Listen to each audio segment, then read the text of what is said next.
Hello student, 11th economics की इस class में आज हम भारतीय अर्थव्यवस्था का विकास वाली किताब से पाठ नंबर 2 भारत में आर्थिक नियोजन का अध्ययन करेंगे। इस पाठ को पढ़ने से पहले हम ये जान लें नियोजन से क्या अभिप्राय है। नियोजन क्या होता है? नियोजन का अर्थ, आर्थिक नियोजन हमारा इकोनॉमिक्स से रिलेटेड है, तो नियोजन से अभिप्राय हमारा आर्थिक नियोजन से ही होगा। तो आर्थिक नियोजन का अर्थ क्या होता है? देखिए, नियोजन इसका अभिप्राय होता है योजना पूर्वक कार्य करना। आर्थिक नियोजन है यानी आर्थिक गतिविधियों से संबंधित विभिन्न कार्यों को जब एक योजना बनाकर संपादित किया जाता है तो उसको हम कहते हैं आर्थिक नियोजन। मतलब ये एक ऐसी प्रक्रिया है, एक ऐसी प्रणाली है जिसमें विभिन्न आर्थिक उद्देश्यों की प्राप्ति के लिए हम विभिन्न कार्यक्रम बनाते हैं, विभिन्न लक्ष्य तय करते हैं और एक निर्धारित अवधि में हमारे पास जो संसाधन उपलब्ध होते हैं उनके द्वारा उन निर्धारित लक्ष्यों और उद्देश्यों को हम प्राप्त करने का प्रयास करते हैं।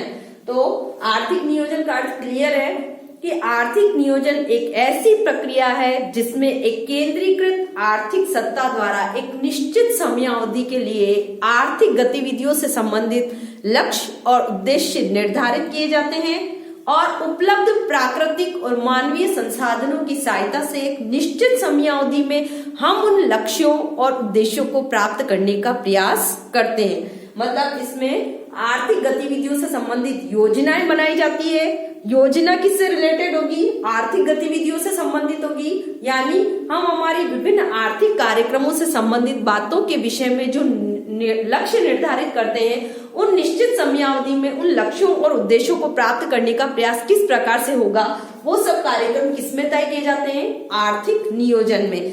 इसकी एक परिभाषा लेवी के द्वारा दी गई, एच लेवी ने नियोजन को परिभाषित करते हुए देखिए कहा कि यह एक निश्चित समयावधि में उत्पादन और वितरण दोनों पर विवेकपूर्ण नियंत्रण रखकर मांग और पूर्ति में संतुलन स्थापित करने का कार्य करता है। मतलब आर्थिक नियोजन का तात्पर्य क्या है? उत्पादन तथा वितरण की गतिविधियों पर ऐसा नियंत्रण स्थापित करना जिससे हम अपनी मांग और पूर्ति दोनों में संतुलन स्थापित कर सके। क्योंकि यदि मांग पूर्ति से अधिक होती है या पूर्ति मांग से अधिक होती है तो आर्थिक संतुलन स्थापित नहीं हो पाते। ऐसी स्थिति में यदि हम संतुलन में रहना चाहते हैं, स्थिरता के साथ विकास करना चाहते हैं, तो मांग और पूर्ति दोनों में संतुलन होना जरूरी होता है। और ये संतुलन कब होता है? जब हम उत्पादन और वितरण दोनों ही गतिविधियों पर नियमन और नियंत्रण रखें। तो आर्थिक नियोजन की इस गतिविधि में या आर्थिक नियोजन के इस कार्यक्रम में हम उत्पादन तथा वितरण की गतिविधियों को इस प्रकार नियंत्रित करते हैं कि हमारी मांग और पूर्ति में हम संतुलन स्थापित कर सकें। ऐसा मानना था एच लेवी के अनुसार। इसी प्रकार एक और परिभाषा हेयक ने दी है। हेयक ने भी आर्थिक नियोजन को परिभाषित किया है और कहा है कि आर्थिक नियोजन का अर्थ एक केंद्रीय सत्ता द्वारा उत्पादन क्रियाओं का निर्देशन होता है। क्या है नियोजन? उनका कहना था आर्थिक नियोजन का तात्पर्य एक केंद्रीकृत सत्ता द्वारा उत्पादन क्रियाओं को निर्देशित किया जाना है, जिसमें तय किया जाता है कि किन वस्तुओं का उत्पादन किया जाएगा, उनका उत्पादन कैसे किया जाएगा, उत्पादन होने के बाद उसका वितरण कैसे किया जाएगा, वितरण होने के बाद विभिन्न रूप से जो आर्थिक समानता है वो कैसे स्थापित की जाती है। क्योंकि उत्पादन से संबंधित गतिविधियां इन्हीं बातों से रिलेटेड होती है। क्या उत्पादन किया जाए, कितना किया जाए, कैसे किया जाए, प्राप्त उत्पादन को हम उत्पादन के विभिन्न साधनों में पुनर्वितरित कैसे करें। तो इन सब गतिविधियों का निर्धारण किसमें होता है? आर्थिक नियोजन में। हेयक ने ऐसा माना। तो हेयक के अनुसार एक केंद्रीकृत सत्ता द्वारा उत्पादन की विभिन्न क्रियाओं का निर्देशन आर्थिक नियोजन के माध्यम से किया जाता है। अब देखिए, भारत में स्वतंत्रता प्राप्ति के पूर्व भारतीय जो अर्थव्यवस्था थी वो पूरी तरह से डगमगा रही थी। हम पहले पढ़ चुके हैं कि भारतीय अर्थव्यवस्था 1947 के समय पूरी तरह पिछड़ी, गतिहीन और विच्छेदित अर्थव्यवस्था के रूप में हमारे सामने आई। इसीलिए हमको उत्पादन, उपभोग, विनिमय, वितरण, राजस्व जैसी विभिन्न आर्थिक गतिविधियों के संबंध में उचित निर्णय लेकर एक जो आर्थिक समानता, गरीबी, बेरोजगारी, ये जो हमारी आधारभूत आर्थिक समस्याएं थी उनका निराकरण करने के लिए कुछ जरूरी निर्णय लेना जरूरी था, ताकि हम उपलब्ध संसाधनों की सहायता से अपने उत्पादन में वृद्धि कर सकें और उत्पादन वृद्धि के साथ ही आर्थिक गतिविधियों को इस प्रकार संचालित करें कि हमारी प्रति व्यक्ति आय और राष्ट्रीय आय में वृद्धि की जा सके। तो इसके लिए हमने कौन सा मार्ग चुना? आर्थिक नियोजन का।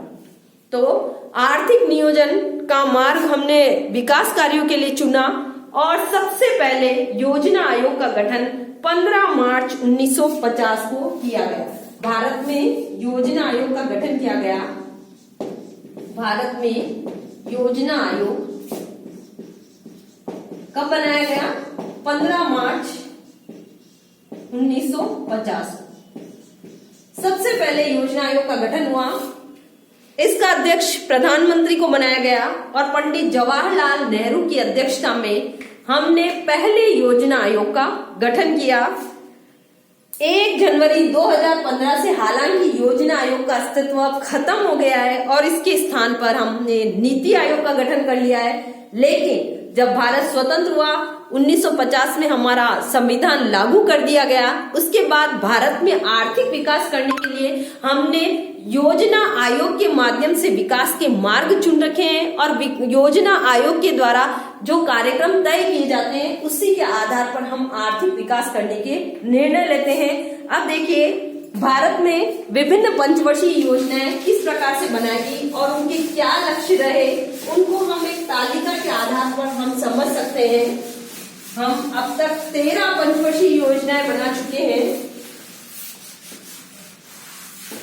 आर्थिक नियोजन के क्या लक्ष्य रखे गए उन पंचवर्षीय योजनाओं में एक तालिका की सहायता से हम उनको देख सकते हैं। देखिए, भारत में पंचवर्षीय योजनाओं का कार्यक्रम और काल और मुख्य उद्देश्य और प्राथमिकताएं क्या थी।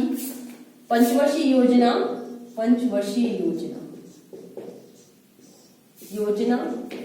उसकी समयावधि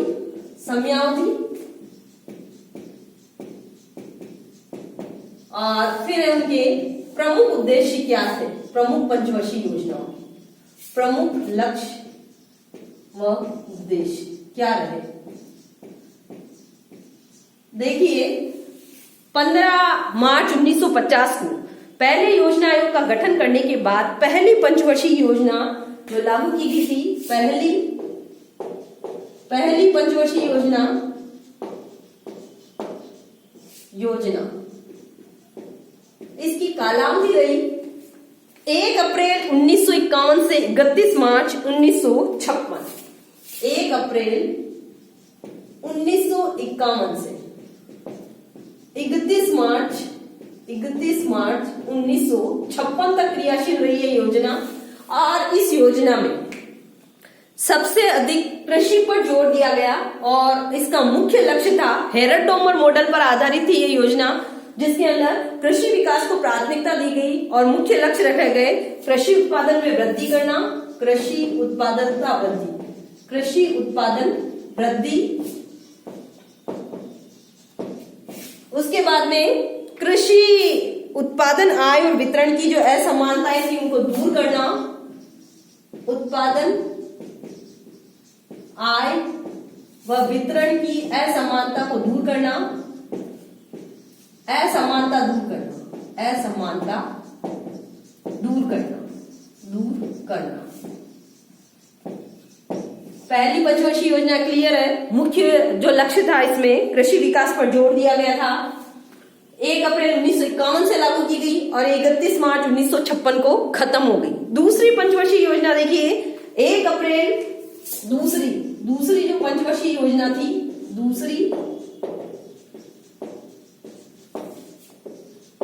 इसकी कालावधि रही 1 अप्रैल 1956 से 31 मार्च 1961 तक। देखिए, इस पंचवर्षीय योजना में मुख्य जो लक्ष्य था वो था भारी और आधारभूत उद्योगों का विकास करना। ये महालनोबिस मॉडल पर आधारित थी और इस योजना में हमने औद्योगिक विकास पर अधिक बल दिया। इसमें कृषि को छोड़ दिया गया। इसमें भारी और आधारभूत उद्योगों का विकास करना, लघु और कुटीर उद्योग धंधों को प्राथमिकता देना हमारे प्रमुख लक्ष्य रखे गए। तो मुख्य लक्ष्य इसमें हम कह सकते हैं औद्योगिक उत्पादन में वृद्धि करना, औद्योगिक उत्पादकता बढ़ाना, उत्पादकता बढ़ाना व औद्योगिक विकास करना। कुल मिलाकर हम कह सकते हैं पहली पंचवर्षीय योजना कृषि पर आधारित थी, जिसमें कृषि विकास को ही सर्वोपरि माना गया। लेकिन दूसरी पंचवर्षीय योजना में हमने औद्योगिक विकास पर ध्यान दिया, जिसमें भारी, आधारभूत, लघु और कुटीर सभी प्रकार के उद्योगों के विकास करने पर बल दिए गए। फिर देखिए तीसरी पंचवर्षीय योजना की यदि हम बात करें, तीसरी जो पंचवर्षीय योजना थी इसकी समयावधि हर पंचवर्षीय योजना 1 अप्रैल से लागू की गई है, देखिए, और 31 मार्च को खत्म हो जाती है, क्योंकि हमारा जो वित्तीय वर्ष स्वीकार करते हैं हम वो 1 अप्रैल से शुरू होता है और 31 मार्च को खत्म होता है। तो तीसरी पंचवर्षीय योजना की यदि बात की जाए, तीसरी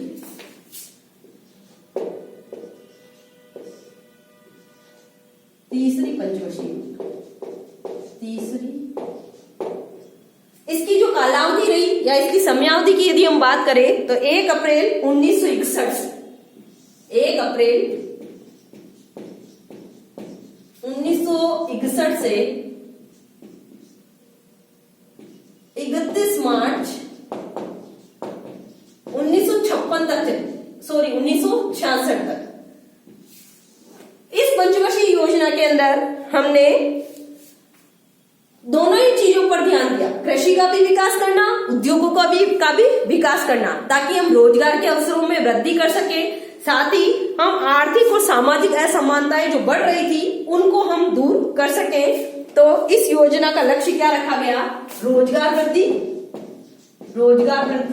और असमानता निवारण, रोजगार वृद्धि, और दूसरा यदि हम इसका उद्देश्य देखें तो असमानता को दूर करना, चाहे वो राजनीतिक दृष्टि से हो, आर्थिक दृष्टि से हो या सामाजिक दृष्टि से दूर करना। और इस योजना में हमें कृषि और औद्योगिक विकास दोनों पर ही बल दिया। 3 पंचवर्षीय योजनाएं हम देख चुके हैं। पहली पंचवर्षीय योजना 1 अप्रैल 1951 से शुरू हुई। तीसरी पंचवर्षीय योजना देखिए 1 अप्रैल 1961 से शुरू हुई और 31 मार्च 1966 तक इसकी कालावधि रही। उसके बाद में हमने चौथी पंचवर्षीय 3 वार्षिक योजनाएं बनाई। ये जो पंचवर्षीय योजना खत्म हुई उसके बाद में चूंकि इसके अंदर जितने लक्ष्य निर्धारित किए गए थे वो प्राप्त नहीं हो पाए, इसीलिए चौथी पंचवर्षीय योजना थोड़ी देर से स्टार्ट हुई और चौथी पंचवर्षीय योजना को प्रारंभ करने से पूर्व हमने 3 अलग अलग वर्षों के लिए 3 वार्षिक योजनाएं बनाई, जो 1967, 1968 और 1969 तक क्रियाशील रही। तो चौथी जो पंचवर्षीय योजना है हमारी 1 अप्रैल 1969 से शुरू हुई। चौथी पंचवर्षीय योजना देखिए, चौथी पंचवर्षीय योजना, इसकी कालावधि रही 1 अप्रैल 1969 से। हम ध्यान देने वाली बात है 66 से स्टार्ट नहीं हुई थी, ये 69 से स्टार्ट हुई और खत्म कब हुई? 1 अप्रैल 1969 से शुरू होकर 31 मार्च 1974 तक चली।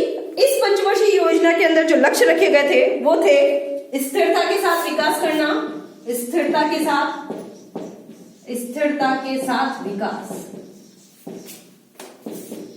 विकास और आत्मनिर्भरता की प्राप्ति। आत्मनिर्भरता यानी स्वयं के पैरों पर खड़े होना।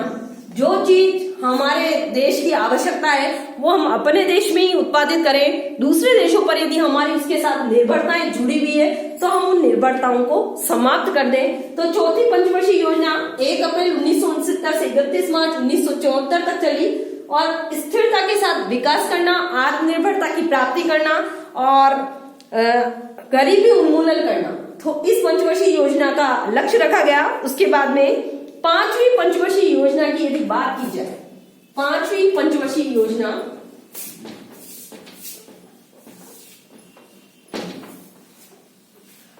पांचवी पंचवर्षीय योजना की देखिए कालावधि 1 अप्रैल 1974 से शुरू हो गई है वापस।